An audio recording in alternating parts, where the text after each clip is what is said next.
In this lecture, we will discuss Data Protection Impact Assessments, or DPIAs.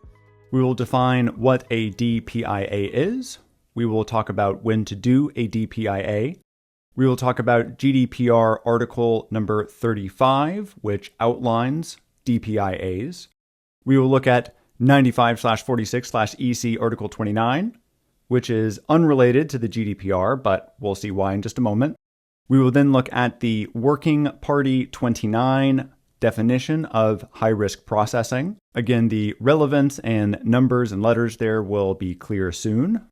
We will then ask the question, well, what if there is no high-risk processing? Then what? And we will conclude with some other requirements. One final note before we get started, this is part 1 of 2 on DPIAs. So there is one more lecture following this one on the same topic. So what is a DPIA? Well, a DPIA, or again, Data Protection Impact Assessment, is a tool and process to identify and mitigate privacy risk. That definition aligns with everything else we've seen so far. A DPIA, however, is required by the GDPR. It is required for high-risk processing, and the failure to conduct a DPIA when necessary can earn an organization a fine up to 10 million euros or 2% of annual turnover for the preceding financial year, whichever is higher. Again, 10 million euros or 2% of annual turnover. And again, turnover here is just a fancy European word for revenue. When should DPIAs be conducted? Well, as with all of the other privacy assessments, before processing. The DPIA is specific for high-risk processing. Whenever the collection, processing, and dissemination of personal data may pose a risk to the rights and freedoms of natural persons. And finally, under the GDPR, national supervisory authorities may publish specifics concerning their local instances of DPIAs. For the CIPM exam, one of the articles you should commit to memory is Article 35, and Article 35 concerns data protection impact assessments. You don't need to memorize the specifics. I think knowing that 35 is DPIA is sufficient. This article outlines the requirements for DPIAs, and Article A provides examples of high-risk activities. And examples of high-risk activities, as listed in the article, are as follows: systematic and extensive evaluation, large-scale processing of special categories of data, or systematic monitoring of public areas. Now, another concept or term that you should be familiar with is the Working Party 29. As we see down here, the Working Party was an EU advisory body under the EU Data Protective Directive, Article 29. So when you see Working Party out in the wild, or perhaps you see it on the exam, know that it is not referring to the GDPR Article 29. It is referring to Article 29 of the EU Data Protective Directive, which preceded the GDPR. So moving forward in the course, if we come across this again, you'll likely just see WP 29. And that's referring to this EU advisory body. It was composed of DPA representatives. They provided advice on EU data protection laws and issued guidance for DPIAs. And WP29 was replaced by the European Data Protection Board, or EDPB, under the GDPR. In addition to the other high-risk processing examples that are listed in Article 35, WP29 also listed the following, and there is some overlap here, in their examples of high-risk processing.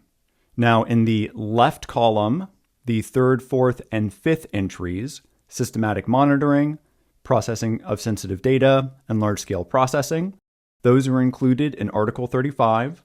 In column 1, the top 2 entries, and every entry in the right column, those are not included in Article 35. WP29 considered the following to be high-risk processing: evaluation or scoring, automated decision-making, or ADM, systematic monitoring, processing of sensitive data, large-scale processing, matching or combining of datasets, processing of data belonging to vulnerable individuals, innovative use of technology, and any processing that prevented the exercise of rights. So what about for organizations that have a system that does not engage in high-risk processing?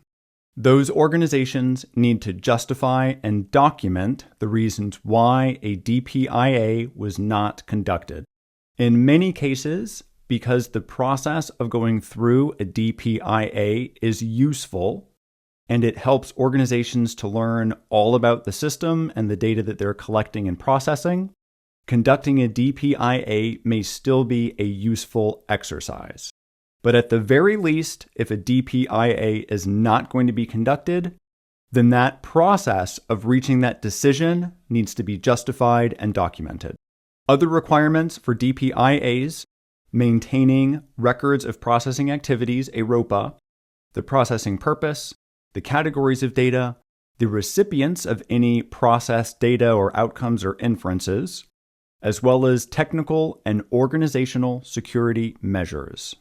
In this lecture, we have looked at data protection impact assessment. This is part one of a two-part series on DPIAs. Remember that DPIAs are a tool and process used to identify and mitigate privacy risk. That is a common definition that we're seeing throughout all of these different assessments. The DPIA is particular to the GDPR and is required for high-risk processing. PIAs should be conducted before processing begins, when processing is high risk, when processing poses a risk to the rights and freedoms of natural persons, and remember that national supervisory authorities can publish specifics concerning DPIAs under the GDPR. Remember that Article 35 outlines DPIA requirements. Article A under Article 35 provides examples of high-risk activities. Remember that Article 29 under the EU Data Protective Directive, also known as 9546 EC, refers to the Working Party 29 or WP29. This was an EU advisory body composed of DPA representatives. It was replaced by the EDPB when the GDPR was enacted. Examples of high-risk processing per WP29 are here. I will not reread those now. Remember that for systems that do not engage in high-risk processing, they still need to justify and document why a DPIA is not being conducted.